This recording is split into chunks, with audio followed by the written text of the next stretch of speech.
নমস্কার, আপনারা দেখছেন ভিশন প্লাস নিউজ। সঙ্গে রয়েছি আমি দিশা। রণক্ষেত্রর লালবাগ এসডিও অফিস ভোটার তালিকা থেকে নাম বাদ দেওয়া নিয়ে তৃণমূল বিজেপির সংঘর্ষে একেবারে উত্তপ্ত হয়ে উঠেছে মুর্শিদাবাদ।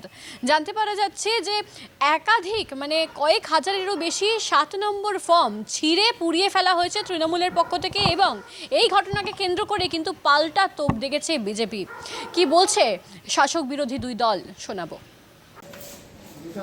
আমরা আজকে সকাল 10টা থেকে আমাদের বিভিন্ন মণ্ডল থেকে কার্যকর্তারা বিভিন্ন বুথ থেকে এসেছিল, তারা ফর্ম 7 জমা দেওয়ার জন্য। আমরা জানি নির্বাচন কমিশন 19 তারিখ পর্যন্ত এই ডেট বাড়িয়েছে।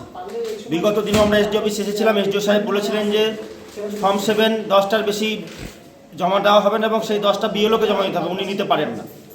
আমরা নির্বাচন কমিশনের অর্ডার দেখেছি, একজন এআরও ইআরও কে একজন ব্যক্তি এই বিধানসভার ভোটার একাধিক ফর্ম জমা দিতে পারে, এবং আমরা সকাল থেকে এসে দাঁড়িয়ে আছি বিভিন্ন রকম তালবাহানার পর 12টা থেকে 10টা থেকে ফর্ম নিয়ে এসে বসে আছি। 12টার পর ফর্ম জমা নেওয়া শুরু হয়েছে, এখানে আমরা দেখলাম।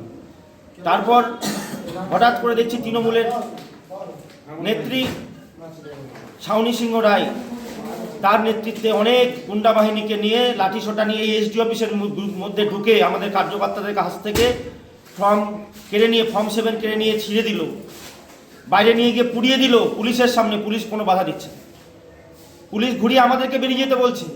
এসডিও সাহেব এসে বলছে আর ফর্ম আমি জমা দিতে পারবো না, যা নিয়েছে এইটুকুই। এরকম কোনো নিয়ম আছে বলে আমার জানা নেই। এসডি অফিসের ভিতরে আমরা সুরক্ষিত, পুলিশ আমাদের বাঁচাতে পারছে না, আমাদের কার্যকর্তাদেরকে মারধর করছে।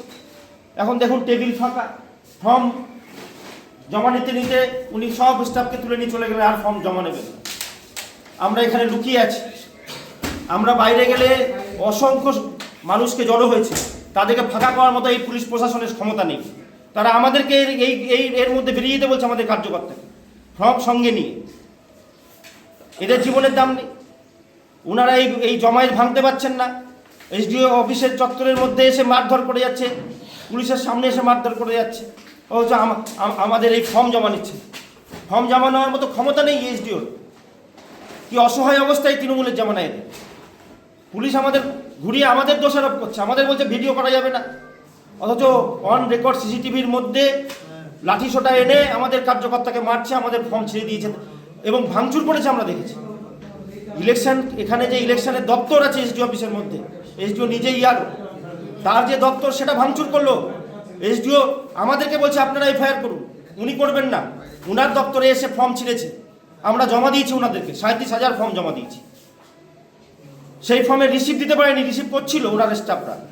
সেই অফিসে এসে ভাঙচুর করেছে, ফর্ম ছিঁড়ে ফেলে দিয়েছে, সব সিসিটিভি ক্যামেরার মধ্যে আছে। এসডিও সাহেব কি এফআইআর করবেন এই তৃণমূল নেতৃত্বের বিরুদ্ধে, তৃণমূলের গুন্ডা বাহিনীদের বিরুদ্ধে? করতে পারবে না। বিষয়টা হচ্ছে, আজকে আমরা পার্টি অফিসে বসেছিলাম এবং সেখানে মানুষ যেভাবে আসছে, আমাদের যে বুথ রয়েছে বিভিন্ন বুথের মানুষরা আসছে, যাদের হিয়ারিং চলছে তাদেরকে আমরা সহযোগিতা করি। হঠাৎ করে আমরা শুনতে পারি মহান নায়ক আমাদের এখানকার বিজেপির বিধায়ক, যিনি ধরেই নিয়েছেন 2026-এ তার হার নিশ্চিত, এবং তিনি তার সমস্ত সৈন্য সামন্তকে নিয়ে প্রায় 27,000 7 ফর্ম এই এসডিও লালবাগ মহকুমা এসডিও অফিসে জমা দেওয়ার জন্য তিনি এসেছেন। এটা শুনতে পাওয়ার পর আমরা বিভিন্ন জায়গা থেকে মানুষ আমাদেরকে ফোন করতে শুরু করে, আমরা এখানে উপস্থিত হই। হ্যাঁ, বিধায়ক নিজে প্রেজেন্ট থেকে আমাদের রাস্তা থেকে বিধায়ক পেছন গেট দিয়ে পালিয়ে যান।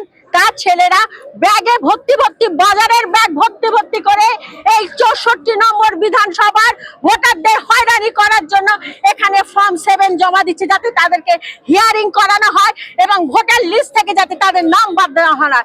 তার প্রতিবাদে এখানে সাধারণ মানুষ থেকে শুরু করে আমরা যারা রয়েছি তারা সবাই মিলে একত্রিত হয়েছি। সেই ফর্ম জমা দিতে দেওয়া হয়নি। আজকে এখানকার সাধারণ মানুষ এই ফর্ম ছিনিয়ে নিয়ে আপনারা দেখতেই পাচ্ছেন আগুনে পুড়িয়ে দেওয়া হচ্ছে। এইভাবে যদি গণতন্ত্রকে হত্যা করা হয় সেইটাকে আমরা মানি না, ধিক্কার জানাই। তাই মানুষের পক্ষ থেকে দাঁড়িয়ে আমরাও আজকে তাদের আন্দোলনে সামিল হয়েছি। এসডিও কি জড়িত আছে এর সঙ্গে? না, এসডিও সাহেব জড়িত নেই। তিনি প্রতিবাদ করেছেন তারা বলছেন এইভাবে হয় না, কারণ এক ব্যক্তি 5-6 জনকে নিয়ে 26,007 ফর্ম কখনোই জমা দিতে পারে না। এটা একটা অন্যায় প্রসেস। কিন্তু তারা বারবার চেষ্টা করছিল, কেন্দ্রের ক্ষমতাকে দেখিয়ে তারা বারবার চেষ্টা করছিল এই ফর্ম জমা দেওয়ার জন্য, আর 64 নম্বর বিধানসভার যারা এখানে ভোটার রয়েছে তাদের হয়রানি করার। আমার এখানে টাউন সভাপতি আমাদের ভাই সঞ্জু আছে, শুনতে পেয়ে ছুটে এসেছেন। আমাদের ব্লকের সভাপতি গোলাম আকবরী ভাই ছুটে এসেছেন। আমাদের পৌর ভাইস চেয়ারম্যান এখানে পরিমল আছে, আমার প্রধান কারি আছে, জাকির থেকে শুরু করে মেহেদি আলম মির্জা আমাদের ভাইস চেয়ারম্যান সে আছে, সন্তু আছে, তার সমস্ত লিডাররা, সমস্ত প্রধানরা আমরা ছুটে এসেছি মানুষের পাশে দাঁড়ায়। এই অন্যায় মানছি না, মানবো না।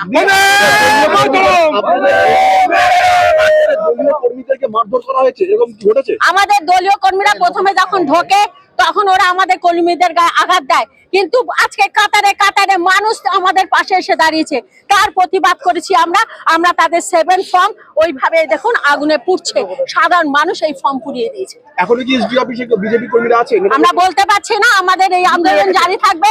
এসডিও বিডিও যে যে জায়গায় রয়েছে সব জায়গায় আমাদের লোকেরা থাকবে, কোনো জায়গায় অন্যায় ভাবে ফর্ম 7 আমরা জমা দিতে দেবো না।